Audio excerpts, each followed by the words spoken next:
अरे बहू, ला टीवी का रिमोट मुझे दे। तू तो कब से टीवी देख रही है। अब मेरे सीरियल का टाइम हो गया है। अरे जरा रुकिए माँ जी, अभी अभी तो मेरा सीरियल शुरू हुआ है। आप एक काम करिए, आप अपने सीरियल को अपनी सहेली शीला आंटी के यहाँ जाकर देख लीजिए। अरे तू खुद क्यों नहीं चली जाती अपनी उस नकचरी सहेली मीना के यहाँ। हाँ, बड़ी आई मुझे भेजने वाली। उसके बाद मोनिका गुस्से से जवाब देती है, मुझे भी कोई शौक नहीं आपके साथ बैठकर टीवी देखने का। फिर मोनिका अपनी सहेली मीना के घर चली जाती है।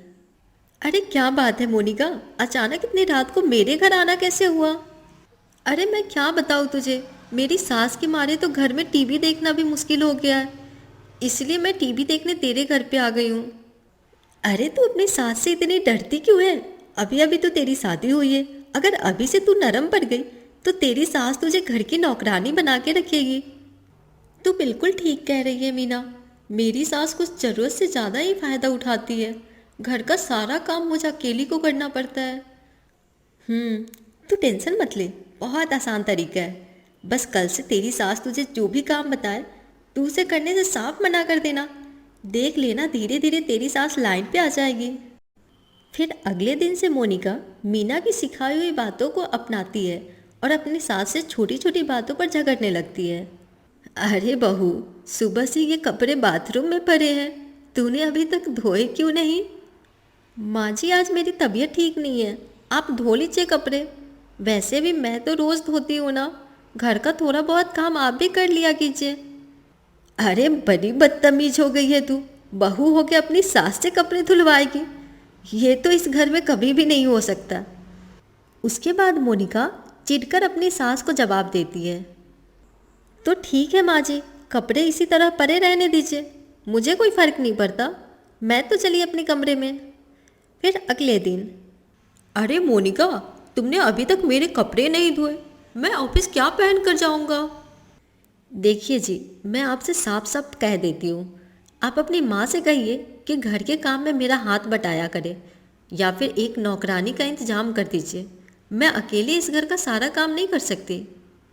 अपनी पत्नी का ये रूप देखकर सुमित बिना कुछ कहे चुपचाप अपनी ऑफिस चला जाता है। फिर उसी शाम, अरे बहू, रात के 9 बज गए हैं और अभी तक तुमने खाना भी नहीं बनाया। आखिर तू कर क्या रही है? माँ जी, आज मेरा खाना बनाने का मूड नहीं है।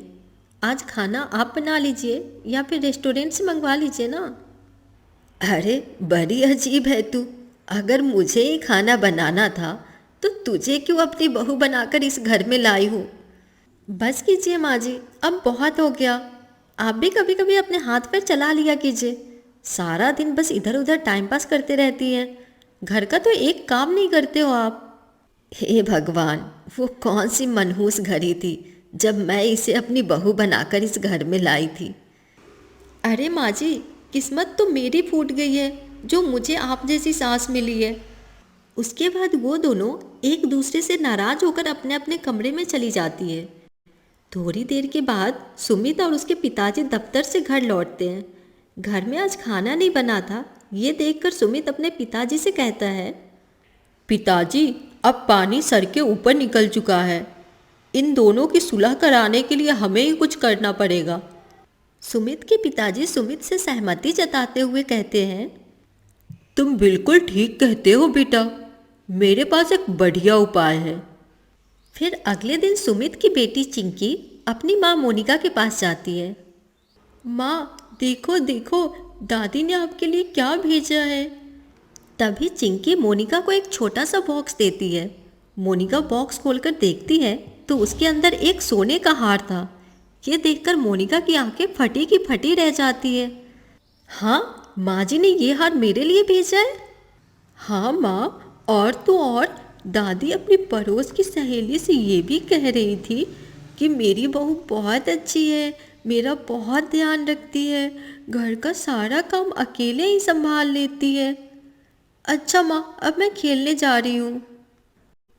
उसके बाद चिंकी वहाँ से चली जाती है। थोड़ी देर के बाद चिंकी भागते हुए अपनी दादी के कमरे में जाती है।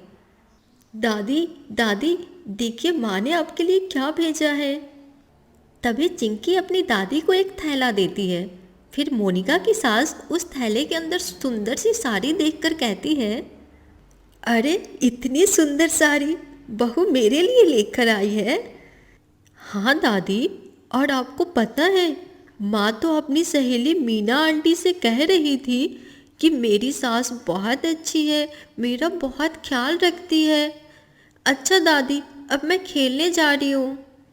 इतना सुनते ही मोनिका की सास तुरंत उठकर मोनिका के कमरे में जाती है और मोनिका से कहती है, अरे बहू मुझे माफ़ कर दे, मैंने तुझे समझने में बहुत बड़ी गलती कर दी।